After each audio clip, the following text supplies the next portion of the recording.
ৰাজ্যৰ প্ৰায় ৩৫,০০০ বিদ্যালয়ত খালী হৈ থকা প্ৰধান শিক্ষকৰ পদ পূৰণক লৈ যুঁজ অব্যাহত আছে হাজাৰ হাজাৰ প্ৰাথমিক শিক্ষকৰ। শিক্ষা হেতু এপত অসহযোগ আৰু চৰকাৰী টেবলেট উভতাই দিয়াৰ পিছত এইবাৰ সমল কেন্দ্ৰৰ সমন্বয়কৰ হোৱাটছএপ গ্ৰুপৰ পৰা ওলাই আহিল প্ৰাথমিক শিক্ষকসকল। সোমবাৰে ৰাজ্যৰ প্ৰায় প্ৰতিখন চৰকাৰী প্ৰাথমিক বিদ্যালয়ৰ শিক্ষকে এইদৰে সমল কেন্দ্ৰৰ সমন্বয়কৰ হোৱাটছএপ গ্ৰুপৰ পৰা আনুষ্ঠানিকভাৱে আহিলে ওলাই। অসমৰ সকলো প্ৰাথমিক শিক্ষকে সমল কেন্দ্ৰ সমন্বয়কৰ গ্ৰুপৰ পৰা লেফ্ট মাৰিছোঁ। এই কাৰণে লেফ্ট মাৰিছোঁ যে তেখেতসকলে শিক্ষা হেতুৰ শিক্ষকৰ যি ডাটা এই ডাটাখিনি আপডেটেশ্যনৰ কাম তেখেতসকলে নিজে নিজে কৰি আছে। শিক্ষকসকলৰ পৰা কোনো সহযোগিতা নোলোৱাকৈ বা শিক্ষকসকলে এই কামত সহযোগিতা নকৰাৰ বিপৰীতে গৈ তেওঁলোকে এই কাম কৰি আছে।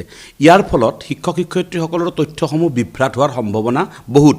গতিকে আমি ইয়াৰ প্ৰতিবাদ স্বৰূপে আমি তেখেতসকলৰ গ্ৰুপৰ পৰা লেফ্ট মাৰিছোঁ। দীৰ্ঘদিনীয়া চৰকাৰে দি অহা আশ্বাস আৰু প্ৰতিশ্ৰুতি বহুত হ'ল।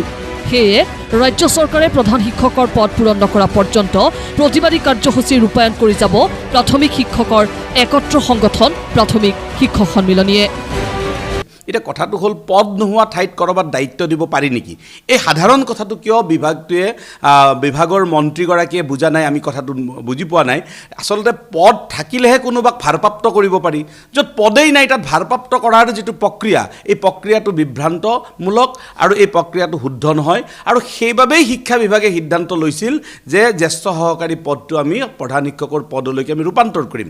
তো এই সিদ্ধান্তটো যে কাৰ্যকৰী হোৱা নাই, কাৰ্যকৰী নোহোৱাৰ বাবে শিক্ষামন্ত্ৰীগৰাকীয়ে বিভাগৰ হৈ বা বিভাগৰ সকলো শিক্ষক কৰ্মচাৰীৰ হৈ মাননীয় মুখ্যমন্ত্ৰীৰ লগত আলোচনা কৰি অতি সোনকালে ইয়াৰ সিদ্ধান্তহে গ্ৰহণ কৰিব লাগে। প্ৰাথমিক শিক্ষকৰ এই প্ৰতিবাদৰ পিছতে প্ৰতিক্ৰিয়া আহিল শিক্ষামন্ত্ৰী ডাক্তৰ ৰণোজ পেগুৰ। এক প্ৰকাৰ প্ৰাথমিক শিক্ষক সন্মিলনীৰ বিৰুদ্ধে খৰ্গহস্ত হৈ পৰিল শিক্ষামন্ত্ৰীগৰাকী। টেবলেটসমূহ দিয়াৰ পাছত একাংশ শিক্ষক শিক্ষয়িত্ৰীয়ে পুনৰ তেওঁলোকে অসহযোগিতাৰ ভাবুকি দিছে বা তেওঁলোকে কৈছে আমি হোৱাটছএপ গ্ৰুপত নাথাকোঁ, ট্ৰেইনিংবিলাক বৰ্জন কৰিছে, টেবলেট ঘূৰাই দিব বিচাৰিছে। ইয়াৰ কাৰণ কি? ইয়াৰ কাৰণটো হ'ল অসমৰ গৰিষ্ঠ সংখ্যক শিক্ষক খুব ভাল শিক্ষক। তেওঁলোকে কষ্ট ত্যাগেৰে অসমৰ শিক্ষা ব্যৱস্থাক গঢ়ি তুলিছে, অৱদান আগবঢ়াইছে। কিন্তু একাংশ শিক্ষক আছে যি শিক্ষকৰ দৰমহা লয় কিন্তু তেওঁলোকে বিদ্যালয়ত নাযায় বা তেওঁলোকে শিক্ষকতা নকৰে।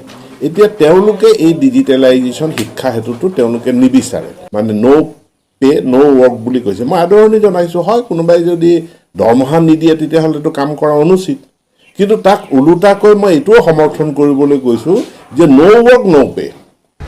আনকি শিক্ষা হেতু এপত শিক্ষকসকলক সহযোগ কৰিবলৈ কঠোৰ নিৰ্দেশ দিলে ৰণোজ পেগুৱে। সহযোগ নকৰিলে শিক্ষকৰ দৰমহা পৰ্যন্ত বন্ধ কৰি দিয়াৰ সকিয়নি শিক্ষামন্ত্ৰীগৰাকীৰ। মই কৈছোঁ যে পৰ্টেলত যিসকল শিক্ষক আহিব তেওঁলোক কৰ্মৰত বুলি আহিব, তেওঁলোকে দৰমহা পাব। যিসকল পৰ্টেলত নাহিব, ৰেজিষ্টাৰ নকৰিব, তেওঁলোক মই ক'ত গ'ল মই কেনেকৈ জানিম? তেওঁলোককতো চৰকাৰে চাকৰি দিছে, কিন্তু এতিয়া অনলাইন ৰেজিষ্ট্ৰেশ্যন বা অনলাইন ডাটা আপলোড কৰাৰ ক্ষেত্ৰত তেওঁলোক মিচিং হৈ যাব। গতিকে তেওঁলোকৰ এটা অনুসন্ধান কৰিব লাগিব। অনুসন্ধান কৰা সময়খিনিত তেওঁলোকৰ দৰমহা বন্ধ ৰাখিব লাগিব, কাৰণ মইতো নাজানো তেওঁলোক ক'ত আছে নাই।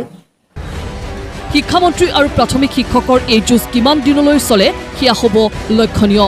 কিন্তু প্ৰধান শিক্ষক নথকাটো এখন প্ৰাথমিক বিদ্যালয়ৰ বাবে যে ক্ষতিকাৰক সেয়া নিশ্চিত। ভিডিঅ' জাৰ্নেলিষ্ট কুকিল বৰাৰ সহযোগত ধীৰাজ হাজৰিকাৰ ৰিপৰ্ট, প্ৰতিদিন টাইম।